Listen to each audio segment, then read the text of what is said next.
Oi, segundo ano, meus amores, tudo bem? Hoje, dia 21 de maio, vamos para a nossa 10ª aula online. Vamos falar sobre mais um grupo pertencente ao reino plantae, das plantas terrestres. Vamos falar das gimnospermas. Aqui nesse primeiro slide, eu coloquei porque está o principal representante, né? Estão os principais representantes, que são os pinheiros do Paraná, lá na Mata das Araucárias, muito comum no sul do Brasil. Como sempre, coloco essa escala evolutiva das plantas terrestres para a gente caracterizar o grupo que está trabalhando. Então, gimnospermas, perceba que são embriófitas, que são traqueófitas pela presença de vasos condutores, e aí surge uma novidade evolutiva para o grupo, que caracteriza o grupo. Essas plantas, elas apresentam agora sementes. Por outro lado, não vão apresentar nem flores nem frutos, que são características exclusivas para o grupo das angiospermas. Quais são os principais representantes das gimnospermas? Pinheiro do Paraná, falei no primeiro slide, a sequoia, que tem inclusive a sequoia gigante, que eu vou mostrar uma foto para vocês. Pinos, tá? O gênero Pinus, muito comum, que representa os pinheiros, tá? Muito comum na Ásia, Europa, América do Norte. Apresentam folhas com formato de agulhas, folhas bem fininhas, que são bem adaptadas a climas temperados. E aí, por isso, presente principalmente no sul do Brasil, tá? Onde a temperatura é mais baixa. Gimnospermas, quando a gente analisa o nome gimnosperma, significa semente nuas, tá? Então, a gente já sabe que esse grupo caracteriza-se pela presença de semente, mas as sementes, elas são nuas. Como assim nuas?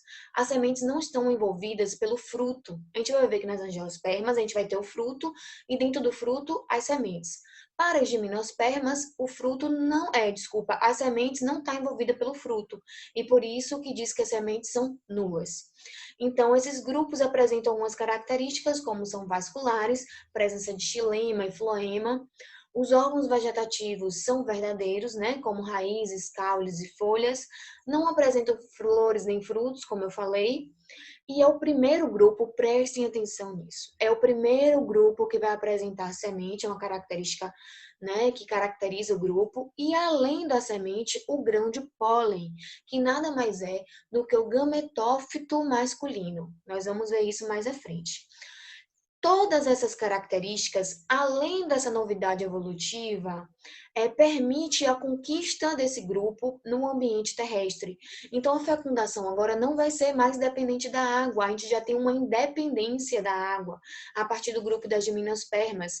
Das gimnospermas, a gente vai ver, inclusive, que a dispersão de sementes vai acontecer principalmente, e consequentemente no grão de pólen, vai acontecer principalmente pela ação do vento. Tá bom? Então, tanto a presença de sementes como o grão de pólen são características que permitiram ainda mais essa adaptação desse grupo ao ambiente terrestre. Eu coloco aqui no lado esquerdo a imagem, certo? Das sementes com o embrião dentro, que a gente também vai detalhar mais, e grãos de pólen que tem vários formatos, vários tipos, ok? Olha a sequoia gigante que eu comentei. Então, olha o tronco dessa sequoia. Perceba que fizeram uma passagem no tronco e olha o tamanho das pessoas em relação ao tronco da sequoia, tá? Que é uma representante das gimnospermas. Para dar um abraço no tronco, precisa de aproximadamente 11 pessoas. Então, eu trouxe mais para mostrar, eu trouxe essa imagem em termos de curiosidade, mas para vocês terem uma noção do quanto elas podem ser independente da água. Então, a gente já tem, grande porte, presença de vasos condutores, tá? Que permite vegetações de grande porte. Percebam que já está em um ambiente altamente terrestre, pode estar em um ambiente longe de águas, tá? Então, por conta da independência desse grupo em relação ao meio aquoso. Mas como as gimnospermas se reproduzem? Então, estou dando um exemplo, por exemplo, do pinheiro do Paraná, porque é um pinheiro que está presente aqui no Brasil, um representante da gimnosperma presente no Brasil. O esporófito, assim como nas pteridófitas, é a fase dominante. O esporófito pode ser monoico ou dioico. Quando a gente fala de monóico ou monoico, é porque a planta vai apresentar uma estrutura, que no caso vai ser o estróbilo, tá? Ao nome estróbilo, tanto masculino quanto feminino. Se a planta for dioica, o esporófito vai ter um estróbilo ou masculino ou feminino, tá bom? Olha os estróbilos aí embaixo.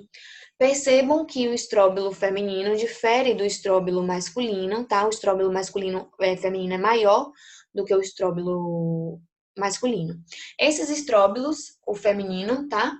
Do pinheiro, são chamados de pinha. Então, quem aqui já fez uma árvore de Natal e colocou em cima da árvore de Natal a pinha? A pinha nada mais é do que o estróbilo feminino, tá? E a gente vai ver o que é estróbilo. O estróbilo feminino e masculino. Percebe a diferença de tamanho? Que o estróbilo feminino é maior do que o masculino. Poxa, professora, esse estróbilo aqui tá mais aberto, aqui tá mais fechado, porque aqui já tá maduro e aqui não está maduro. Quando tá maduro, já tem presença de sementes aqui dentro, a gente vai ver. Pelo fato desse estróbilo feminino ser maior, a gente fala que ele é um mega estróbilo. E como o estróbilo masculino é menorzinho, a gente chama de microestróbilo. Vão ser esses estróbilos que vão produzir os esporos, tá? Os estróbilos presentes no esporófito produzem os esporos. Os esporos produzidos pelo mega estróbilo, que é o estróbilo feminino, produz mega esporos. Os esporos produzidos pelo microestróbilo, que é o estróbilo masculino, produz microesporos. Aqui é o estróbilo masculino, também conhecido como microestróbilo. Ele vai ter uma região chamada de esporângio, onde vai produzir os esporos. Percebam, lembra lá na pteridófita que tinha aqueles soros? Os soros tinham bolsas, chamadas de esporângios, onde eram produzidos os esporos através da meiose. No caso das gimnospermas, não são soros, são uma estrutura, né, mais visível, complexa, chamada de estróbilo. Esse estróbilo também vai ter um conjunto de esporângios e dentro dos esporângios vão ser produzidos os esporos. Agora, os esporos, vocês sabem que dão origem aos gametófitos, tá? Mas lembram lá, tanto nas briófitas como nas pteridófitas, esses esporos caíam, iam para o ambiente, germinava, dando origem aos gametófitos. Eu quero que vocês entendam que, a partir das gimnospermas, os esporos, eles não vão ser liberados, tá? Os esporos vão germinar dentro dos estróbilos. Tanto os esporos masculinos, quanto os esporos femininos, tá bom? Então, aqui no caso do estróbilo masculino, dentro desse estróbilo masculino, que vai ter os esporângios vão produzir os esporos por meiose. E os esporos vão ficar aí contidos nesse estróbilo masculino, tá bom? A germinação dos esporos masculinos dentro do estróbilo masculino vão ser chamados de pólen. E lembra quando o esporo germina, forma o quê? Gametófito.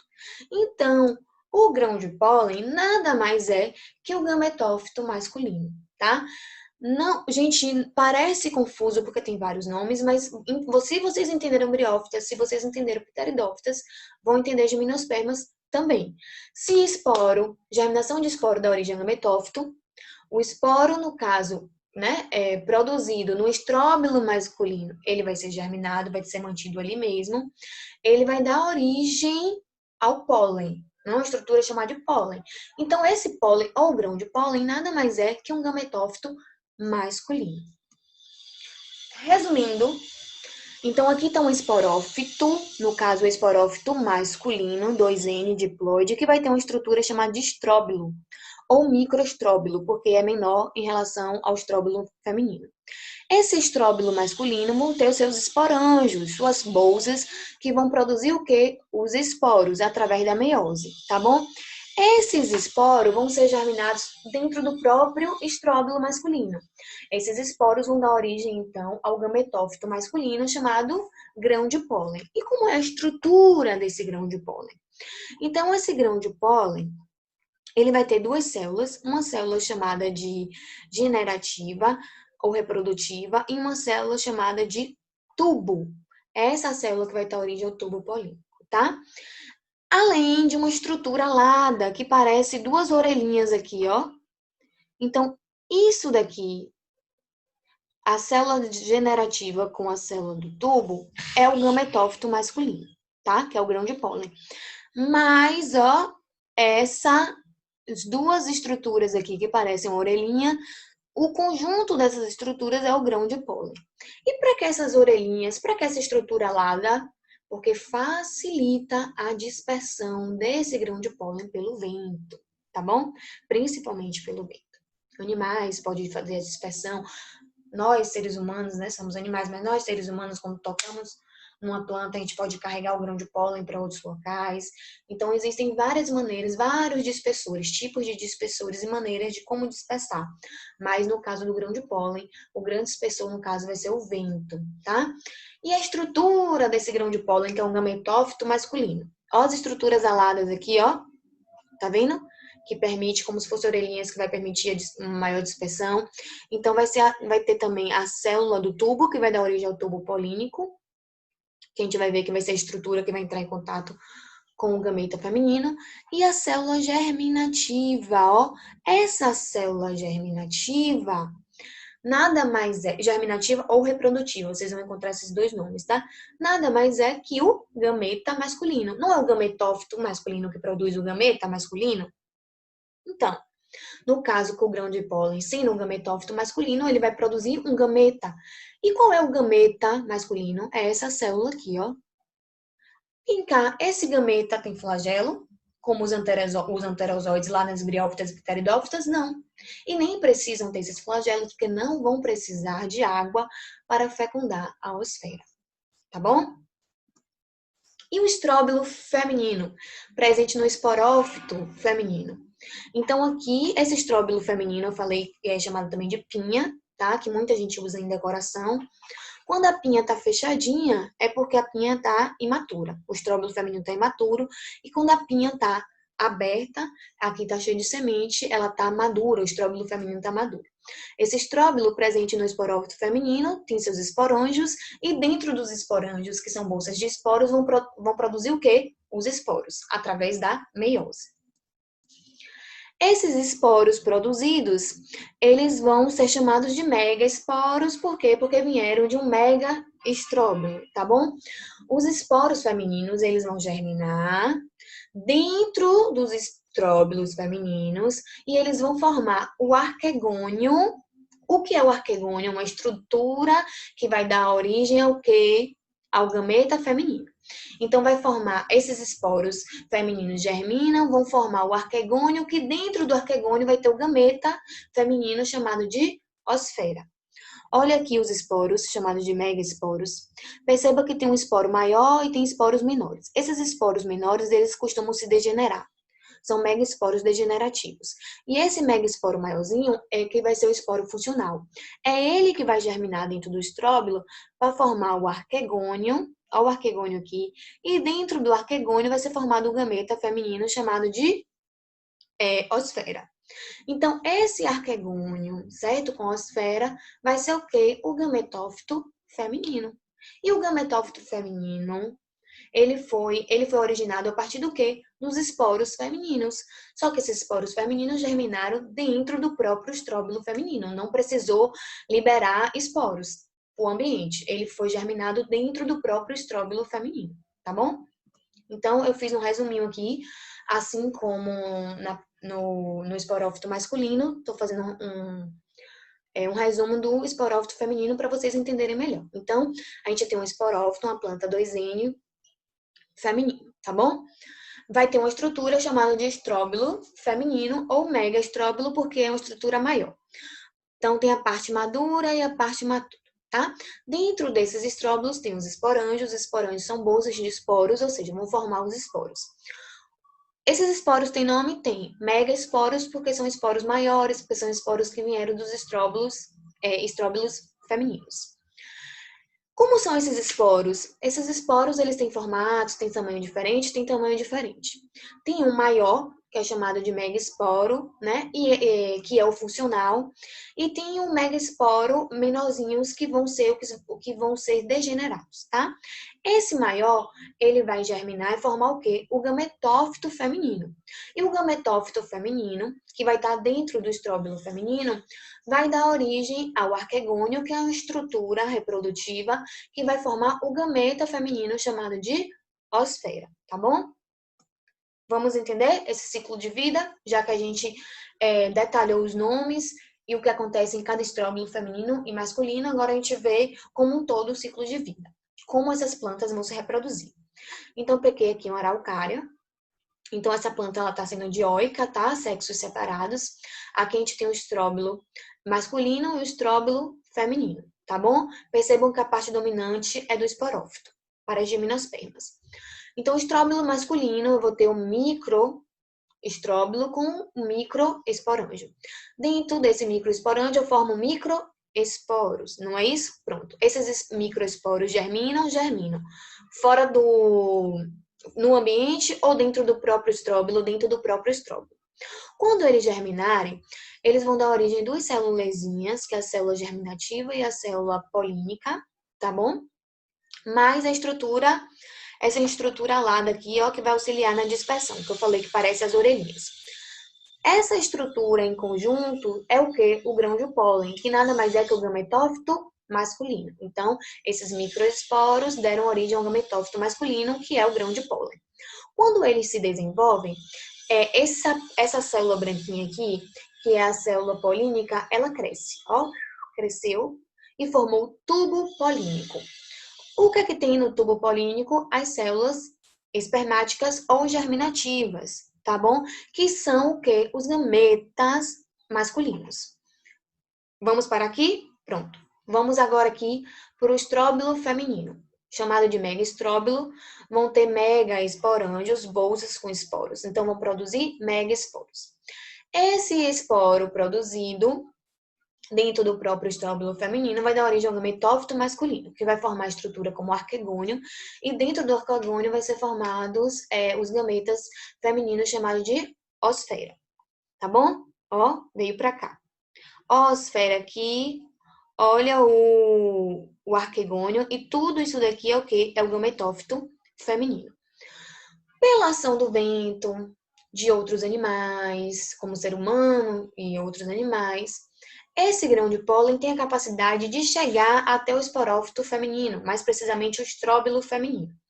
Quando chegar, essa parte desenvolvida do tubo polínico é que vai entrar em contato com a osfera para que o gameta feminino, que é essas células espermáticas, consiga chegar aqui e encontrar a osfera. Se encontrou, vai ocorrer o quê? A fecundação. Vai formar um zigoto 2N.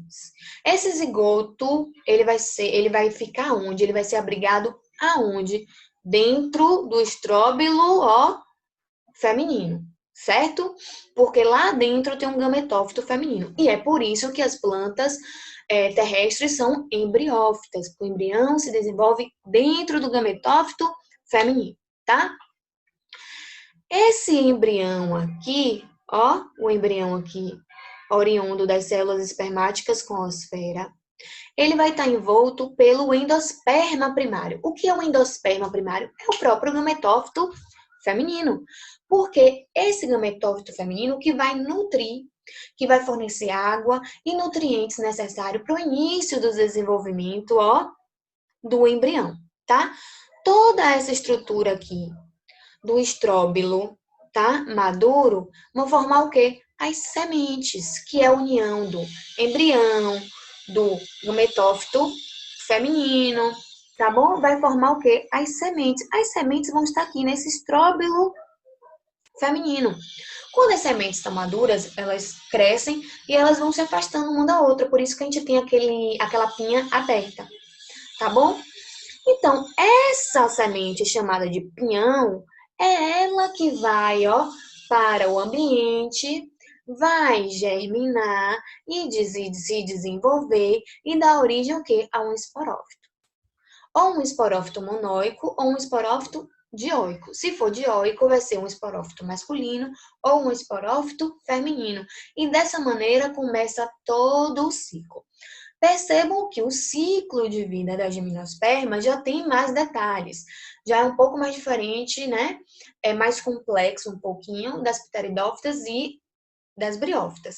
Mas vocês entendendo o conceito, o que dá origem a tais estruturas, tanto Lapabriófitas como Pteridófitas, fica mais fácil a compreensão para o ciclo das gimnospermas, tá? E por fim, eu trouxe aqui uma imagem mais detalhada, ó, dessa pinha madura. Olha as sementes aqui, tá bom? Essas sementes são chamadas de pinhão, que vai ter o embrião aqui em amarelo e que vai ter o endosperma, que é o gametófito feminino, que vai nutrir e fornecer água para esse embrião no início do desenvolvimento, tá? Tem a casquinha da semente, que é um tegumento, que vai proteger a semente para não permitir que ocorra desidratação e que tudo isso em conjunto, perceba, são adaptações para que essas plantas desse grupo de gimnosperma consigam se adaptar e viver em ambientes terrestres, independente da água, tá? Lógico que a gente precisa, essas plantas precisam da água, da chuva e tal, mas não precisa estar num ambiente aquoso ou um ambiente úmido. Ok, gente? Eu espero que vocês tenham entendido. Coloquei lá um exercício para vocês. E qualquer dúvida, entre em contato comigo, tá? Ó, um beijo e até a nossa próxima aula.